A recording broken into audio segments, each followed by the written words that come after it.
So I get that you say, look, guys, we're going to tackle real problems like healthcare and education that are thorny and human and difficult and might not have the same kind of trajectory as like the business or consumer facing tech that we're used to.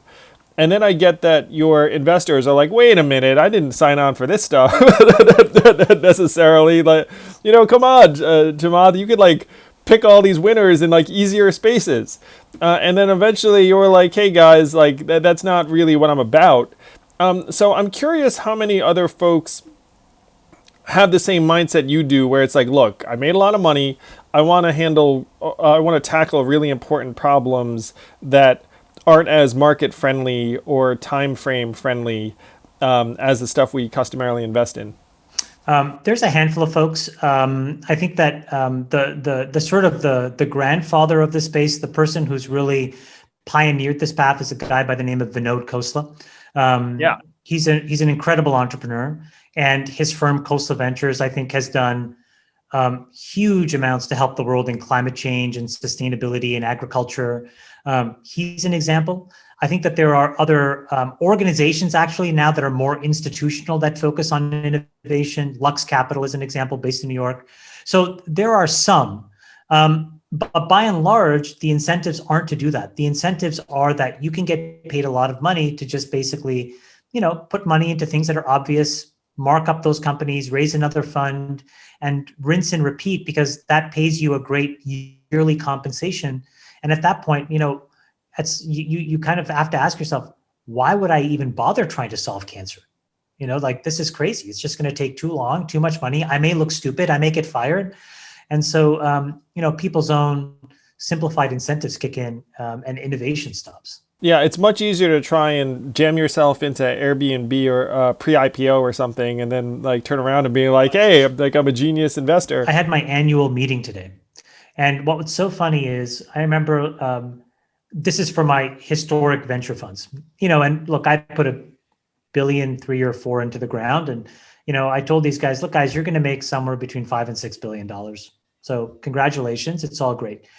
And one of my ex-partners texted me and he said, these are the same guys who just got so agitated when you did a 3D, rocket printing company, which is now the second most valuable space business after SpaceX, that's private, where we did this satellite business that's also a multi-billion-dollar business, where we did an AI chip company that's helping to, do a lot of interesting things in science.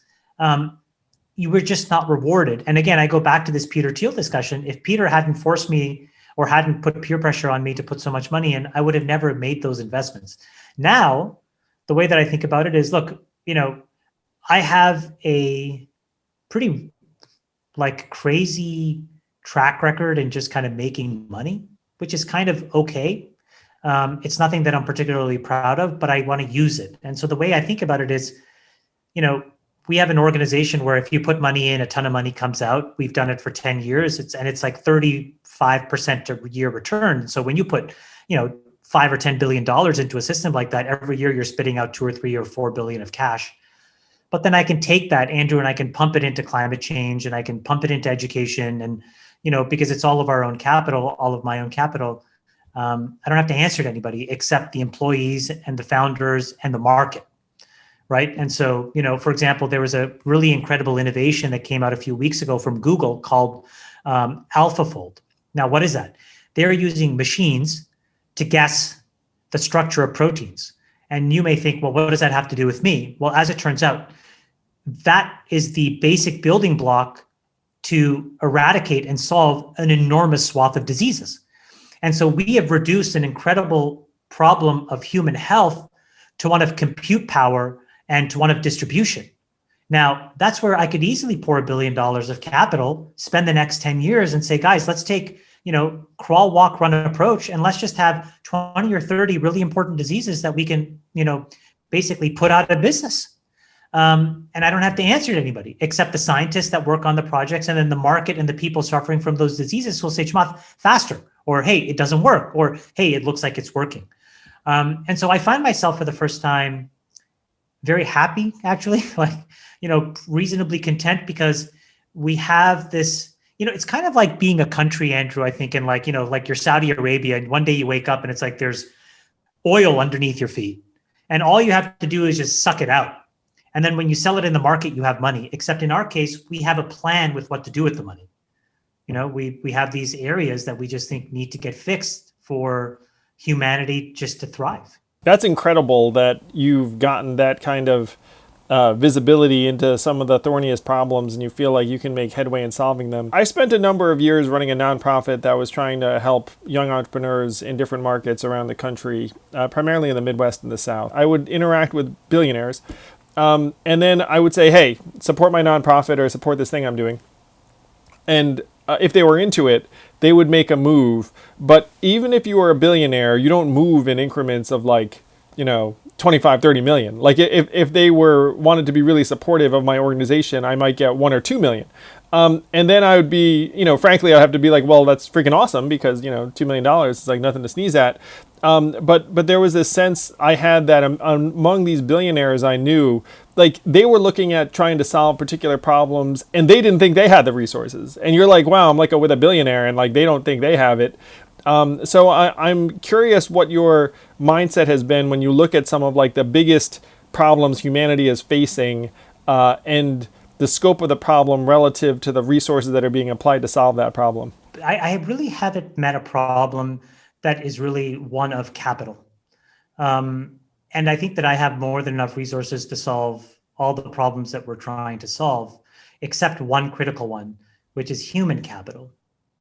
And I think that's the most important thing to take away, which is that it's not that, for example, like, let's just say that you and I said, hey, let's go and get every single home in America to be carbon neutral. Okay, that's a great goal, right? How would we do it? Well, I can tell you what the answer is. And the answer is actually not too complicated, which is every house has a roof. Every roof can support residential solar. All of that solar energy can get basically stored on site in an extremely safe and predictable battery. And then you can give the homeowner or the apartment dweller an app that allows you to know exactly how much energy those solar cells on the roof has generated. And then you can use it to power the home or the apartment, and whatever's left you can put back into the grid. So how do you solve it? As it turns out, it's not one of capital, because you can get hundreds of billions of dollars of project finance to do that, because people spend hundreds of billions of dollars buying the bonds of utilities every single day in the marketplace. The really complicated part is, can you get 15 or 20 engineers to build the right app that allows you to basically understand how energy is managed and recirculated? Can you get the right, battery scientists and chemists to build the right battery storage technology? Can you string those batteries together across a neighborhood? So what I've found, and I could be totally wrong, but what I've found is that most of these solutions are ones of human capital, and that it doesn't take tens or hundreds of billions of dollars. People find ways of spending that much money, but that's just a lot of poor planning. Now, if eventually, Andrew, you and I were to find a solution, what I would say is it probably would cost 50 million to figure out. Then you and I would say, let's go to a small town like Palo Alto or someplace and say, let's deploy that there and figure it out. And then let's go to a city like Austin or Miami and say, hey guys, here's what we found. Let's go roll it out through all of Miami. And then we would go nationwide. And along the way, the capital markets are actually very liquid and would give you all that money non-dilutively. So it's not that I intend to never work with the capital markets. I just think that in that early phase, the single hardest thing to find is actually the people. And at the end of the day, these solutions can be found for hundreds of millions of dollars. This is why I always sort of get trapped in, people have approached me constantly and it's like, hey, what's your philanthropic strategy or charitable strategy? And I say, to be honest with you, I think that all of these problems that I'm looking at will be solved with technology-oriented solutions, the ones that I am the most sympathetic to: climate change, sustainability, agriculture, health, education. And so, eventually, will I, find a way to give all the money away? Sure. But right now, I think it's important to recycle it back into for-profit businesses, because this is how I solve the human capital problem. The single biggest thing that America has right now going against it is that we have 4 or 5 companies, Facebook, Apple, Amazon, Microsoft, Google, that sucks up the enormity and the overwhelming majority of all talented technical human capital. Because if you are a smart young kid, a guy or girl graduating from a college, and you know how to code, or how to do something unique, how do you turn around to your family and say, I'm going to go and work at this startup for 80 grand a year, or this nonprofit or something else, versus going and getting paid $1 million a year at one of these big companies? It's really impossible, right? I mean, I don't know your situation, but when I graduated, that was the biggest sword of Damocles over my neck, was the student debt that I had. And so, but when they go there, what products are they working on? This is unfettered free agentism. Imagine that you had a professional sports league where there was no salary cap. What would you do? You would go and hire, and you would sign every single great player, stick them on the bench. You'd be guaranteed to win a championship. You'd be a monopolistic championship winner year in, year out. You're saying that they get paid to do nothing? Because when you say the bench, that's what I thought of. Yeah. No. That is the exact explicit strategy. Absolutely. So this is why I think, again, we have to find market-driven solutions. We have to find a way to use technology to build successful for-profit companies, because we have to convince all these people that are frankly withering and dying on the vine at these companies that they should be working at these young dynamic businesses.